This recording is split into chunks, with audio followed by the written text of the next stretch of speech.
This Week in Jackson is brought to you by 517 Salon and Spa. They offer a wide selection of personalized massage treatments, nail services, and hair care. Hi, I'm Suzanne McCluskey, your host of This Week in Jackson. Tonight we've got a few different guests on, Billy, JR, and Nick from the Jackson Percussion Concussion. How are you guys? Good, how are you? Good. Awesome, very good. I was hoping there'd be like a drum roll to introduce you guys, but That was Nick's job. Yeah. But yeah, the effect just didn't work. So Percussion Concussion is this weekend, Saturday, Yes. at the Potter Center. That's right. What is the event? What can people expect? It is a high school drumline. It's a competition. So basically it's an informal fundraising competition because all the benefits go to the Muscular Dystrophy Association. Okay. So we have 5 local area high schools that are competing this year, and they get judged in technical ability and crowd appeal, and then there's an overall rating as well. And we have a little bit of a new award that's coming in this year that actually the audience and other people have control over instead of our Really? celebrity judges. Wow.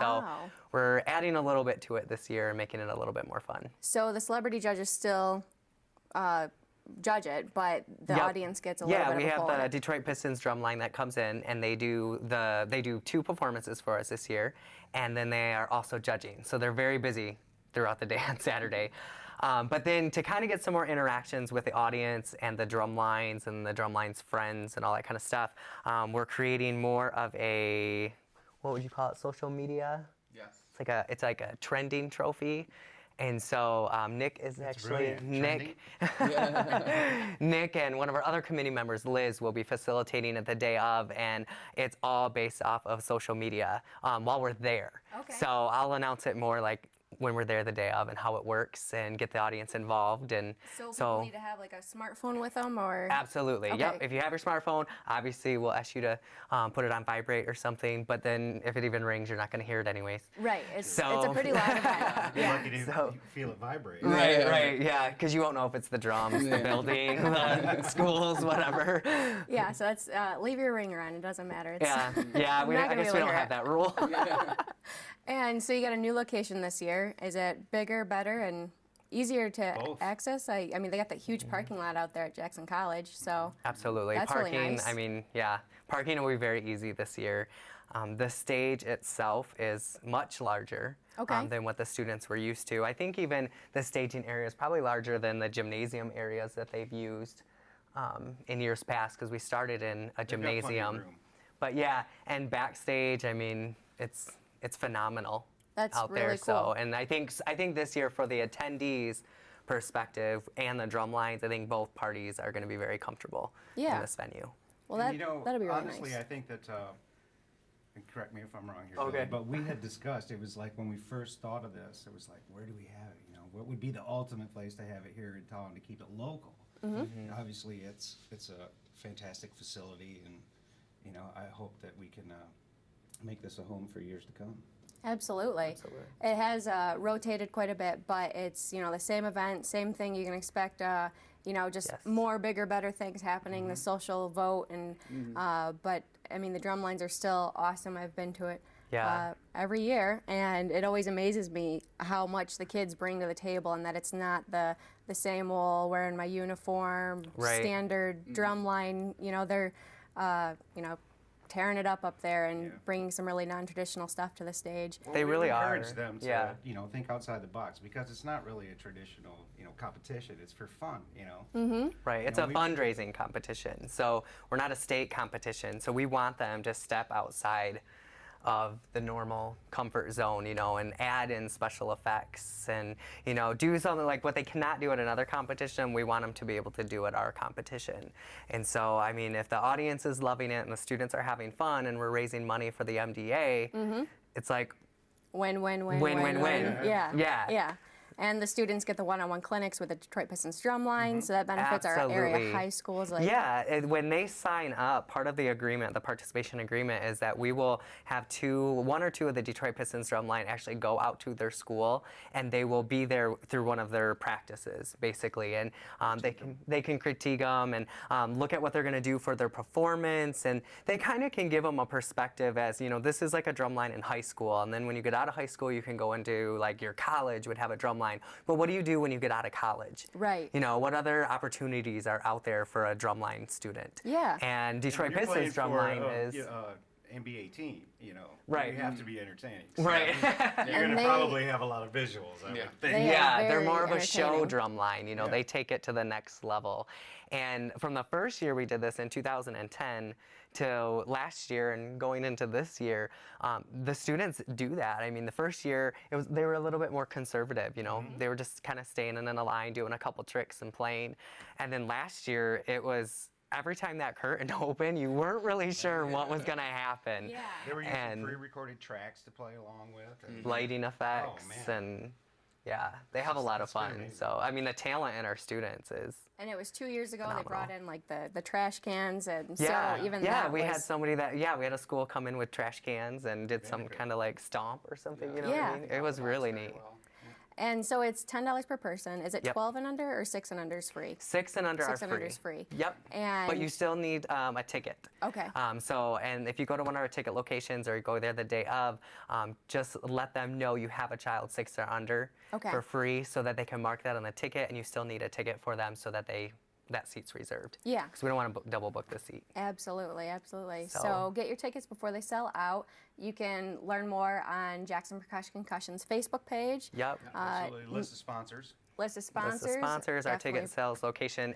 Pretty much the Jackson chapter of credit unions, most of the Jackson credit unions are selling tickets. Okay. So, yep, you They are should our be able to base go in. sponsor. Yep, they're our base sponsor. Our snare sponsor, another one of our top sponsors, Gerdau. And so we've had a huge amount of support with our sponsors this year. So please go onto Facebook and check them out. Yeah, absolutely. And follow them, get all the information you need, and make sure to come to the event this Saturday. Doors open at 12:15, right? Correct. All right, see you there, I hope. Next up, we're going to kick these guys off the couch and bring on Dan Gretzner, Dan and Jordan Gretzner. Thank you guys so much. Thank you.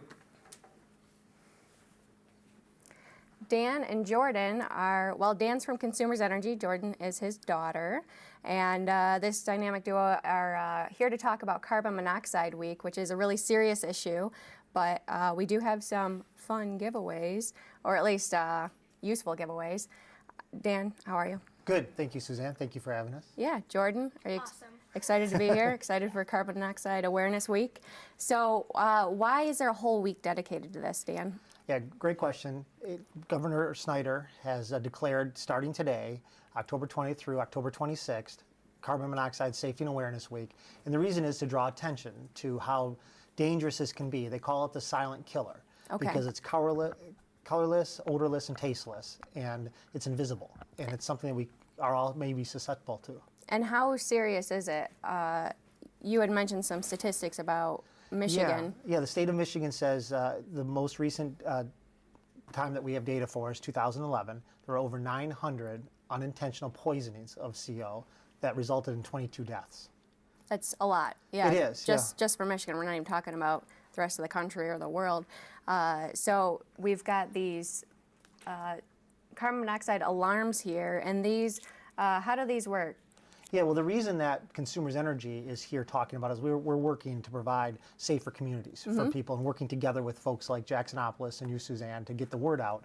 And what we want people to know is that carbon monoxide is caused from the incombustible burning of various types of appliances, or like a furnace or a heater or a kerosene heater, and it can be from different fuels as well. So it can be gasoline, it can be wood, it can be charcoal, it can be oil, propane, a number of things, a gas range, a water heater, and you just don't, like I said earlier, you don't know what it is. So what the alarm does is you plug it in and it detects it as a special way to detect what we can't see, feel, or touch. Okay. And you said you plug it in? Is Yes, that yeah. correct? These ones that we brought along today for you to give away to your viewers is one, and this is what why we're here is we recommend that you get an audible alarm. Okay. So something that and then when it detects it, and what'll happen is you plug this one in. It also has a battery backup, so even if you lose power, it'll help out. So you might have heard of people with carbon monoxide, maybe their cars running in their garage door closed, or something of that nature could cause that. People put electric generators in their breezeway or in their garage, and that it finds its way into their house. Right. So a number of ways that people don't really think about. Even people putting kerosene heaters in a tent sometimes while camping, or in a deer cottage or a deer camp. Yeah, and this is something that's kind of near and dear to your heart that you like to promote, because you actually have your own. Yeah. I've been working at the company and working in the communications department at Consumers. This is something that we talk about and share. But personally, a man named Brian Fishman was 28 years old, and he died of carbon monoxide poisoning. He's somebody I worked with in a previous job. And he was 28 years old, and he had just got back. He was on the road with the USA hockey team in Canada, just got back late at night, went to sleep in his apartment in Ann Arbor, and threw his clothes and everything, and they went over the fresh air intake in his apartment, and because the furnace of his apartment building was leaking carbon monoxide, he never woke up.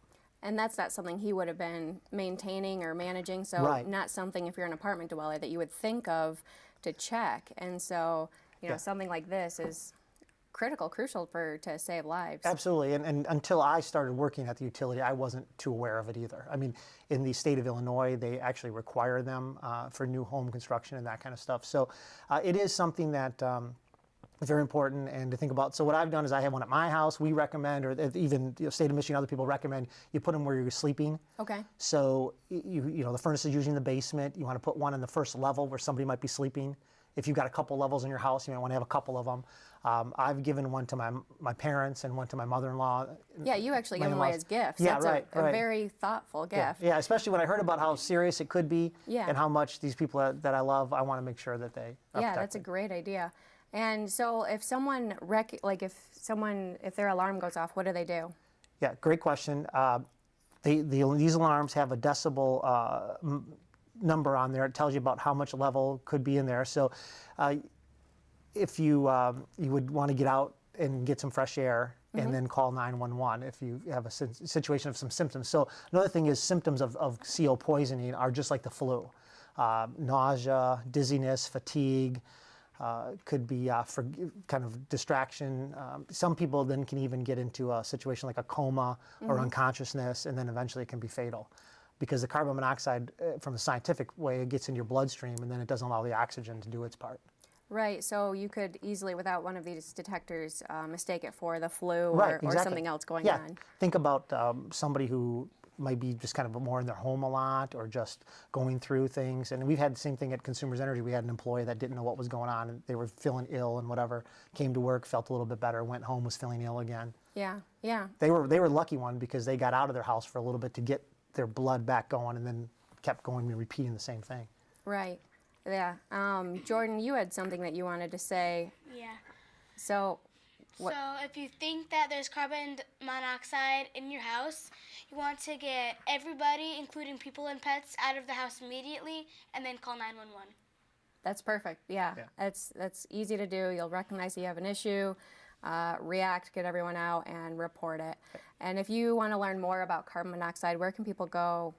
Yeah, Consumers Energy will be having information this week on our Facebook and our Twitter and our various social media. We have stuff on our website as well. The state of Michigan has stuff on its website. There's National Center for Disease Control. And one of the reasons I asked Jordan to join me today is because children, pets, elderly are more susceptible to carbon monoxide. And this is the reason why I've got a CO alarm. Yeah, absolutely. Definitely a good reason to have that in the house. What a nice dad, looking out for you. Yeah, she'd rather have some other things, I think, but a CO alarm. I know you wanted a toy for Christmas, but here's your detector alarm.